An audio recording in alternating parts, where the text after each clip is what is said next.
pavojingi. Tai buvo metai, aš sakyčiau, ir labai permainingi. Be abejo, mes turėjom ir pandemijos klausimus, ir įvairiausius kitokius, bet negaliu apsimesti, kad iš pareigūnų perspektyvos žvelgiau į situaciją, bet iš viešojo saugumo ir iš nacionalinio saugumo perspektyvų, tai tikrai visada stengiasi žvelgti ir jau nuo 21 metų, kada prasidėjo ta Lukašenkos režimo inicijuota invazija į Lietuvą iš Baltarusijos, pasimatė visa eilė aspektų, kaip yra daroma blogai ir net negali suprasti, kodėl, nes tarytum net ir kažkokių ideologinių priežasčių tam neturėtų būti. Tai 21 tas prasidėjęs migrantų antplūdis atskleidė viena vertus nepasiruošimą, didelį chaosą ir aš esu tikras, kad ne tarnybų, nedirbančių šioje srityje žmonių nepasiruošimą, bet politinio ligmens nepasiruošimą, kada ypatingai aštriai matėsi man pavyzdžiui situacija ir dėl ko mes tokį kaip šūkį skelbėm, kad atriškite pasieniečiams rankas, dėl to, kad buvo gana aišku, jog išsiskiria pareigos, ką turi padaryti sienos apsaugos tarnybos ir jiems padedantys kitų tarnybų žmonės ir ką jie gali, kokie veiksmai jiems yra įgalioti ir ką padarė jie jausis saugus. Ir tiek apie jėgos panaudojimą, tiek apie įvairiausias kitas priemonės, tai buvo, aš sakyčiau, ore pakabinta tarnyba.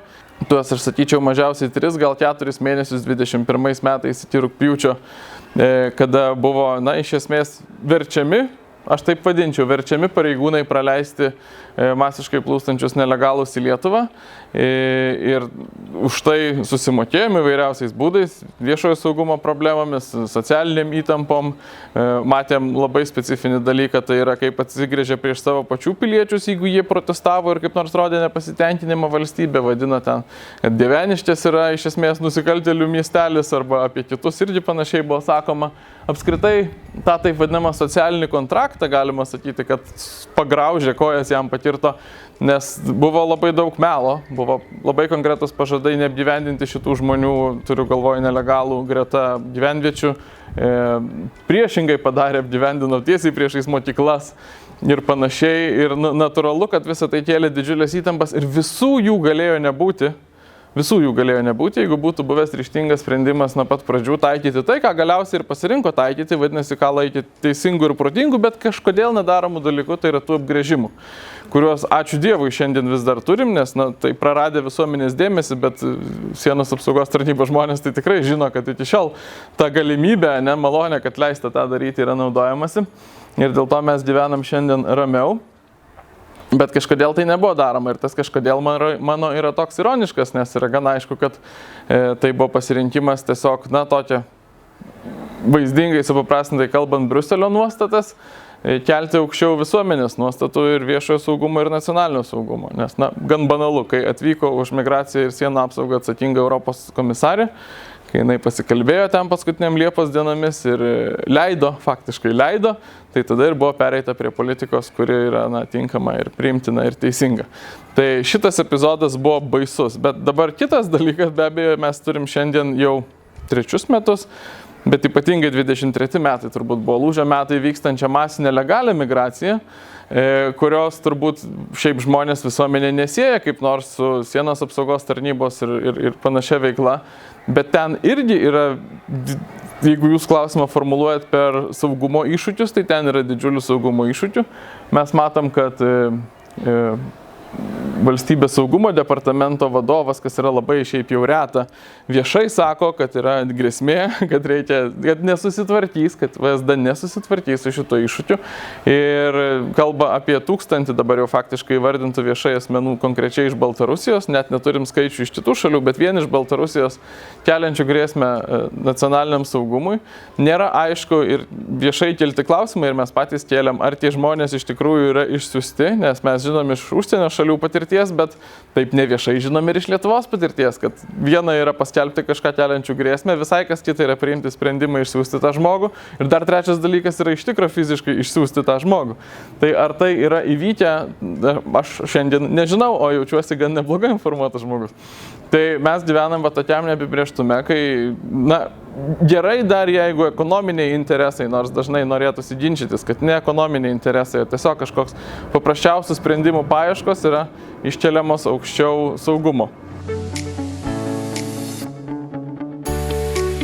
pats dirbu šiuo metu Vilniaus miesto savivaldybės taryboje ir matau, kaip savivaldos lygiu yra bandama spręsti, gesinti tuos gaisrus, kuriuos sukuria iš esmės nacionalinė politika. Mes, pavyzdžiui, dabar gal ne apie sienos apsaugos pareigūnus, bet irgi statutinius pareigūnus, policiją, kitus. Kalbant, mes turim jau tokį viešą faktą apie 500 tūkstančių pareigūnų vien Vilniuje. Ir tada bandymai savivaldos tą spręsti yra be abejo kelt algas. Na, konkurencija tarp savivaldybių, viliojant pareigūnus dirbti tavo mieste. Tas pats vyksta su mokytojais, bet čia jau nebe mūsų temai turbūt būtų. Tai štai ir balsuojant dėl to, aš be abejo palaikiau tą algų kelimą, bet balsuojant dėl to savivaldybei negali nepasakyti ir be abejo pasakiau, kad tuo pačiu metu paraleliai vyriausybės lygmenių yra priimami įstatymų pakeitimai, kurie blogina pareigūnų situaciją ir kurie aiškiai, nes profsąjungos tą sako, šiuo atveju ne jūsų, bet kitos profsąjungos sako, kad pareigūnai masiškai išeina, vadinasi, toliau gilėja tas trūkumas ir gilėja problemos, būtent dėl to, ką priima vyriausybės ir Seimo lygiu. Ir tai yra pakeitimai, kurie blogina ypač ilgiau pradirbusių, atitarnavusių, turbūt tiksliau būtų sakyti, pareigūnų situaciją, tarsi gerindami naujųjų, kviečiant, bandant pritraukti naujus, bet, paminant visus ilgesnę patirtį turinčius. Ir dabar, žinom, vyksta kol kas neaiškus procesas ir su tuo, kas laukia pensijų tvarkos pareigūnams.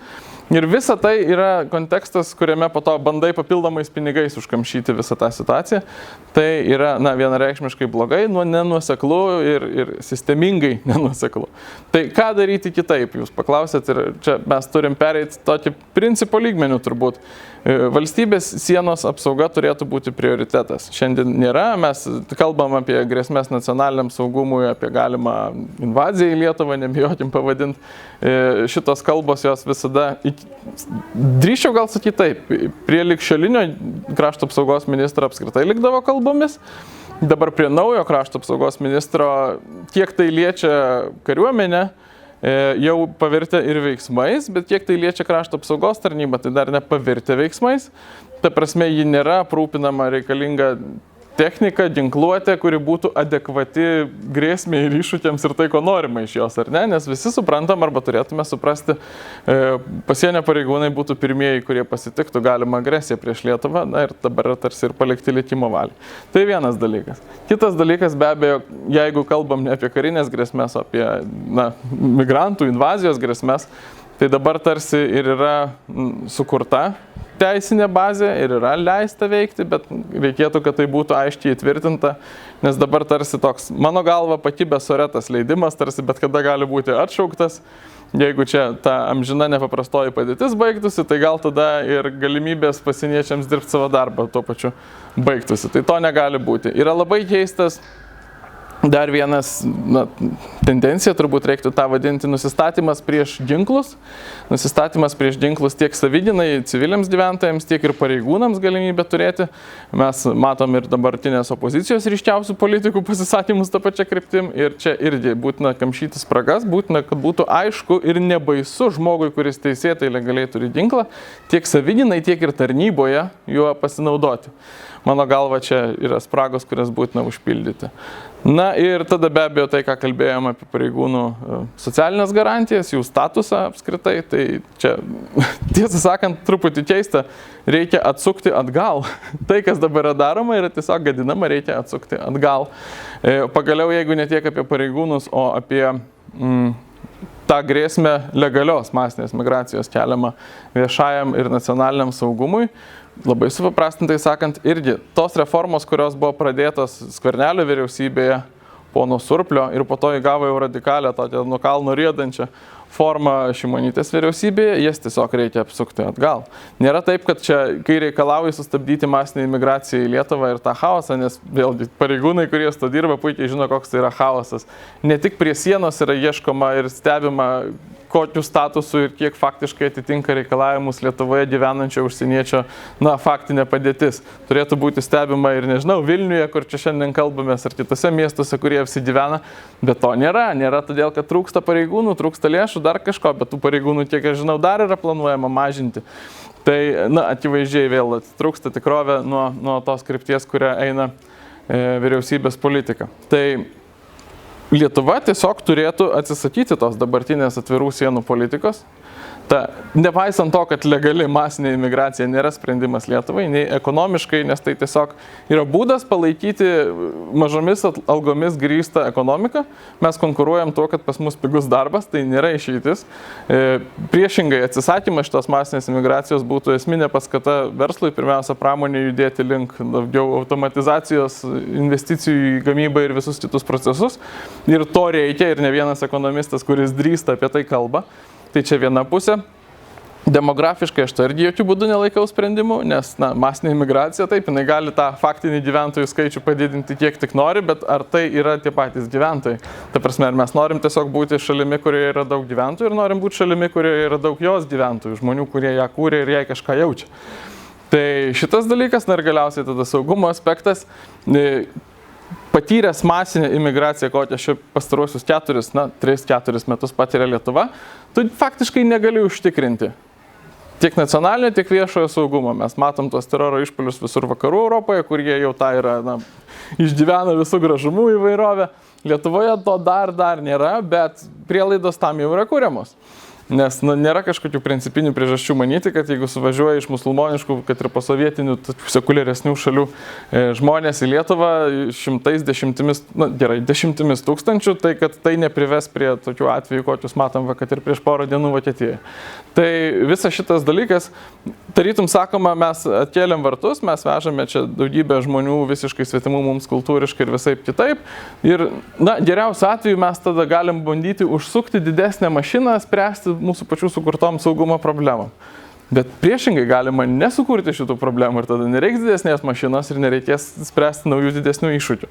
Tai aš tai manau, kad tas antras kelias nekurti šitos problemos ir neužmesti tiek pasienio, tiek ir kitiems statutiniams pareigūnams naujų papildomų iššūkių yra daug geresnis ir juo reikia eiti. Apibendrint, taip lyriškai apibendrinsiu, nekurkim problemų, spręskim esamas.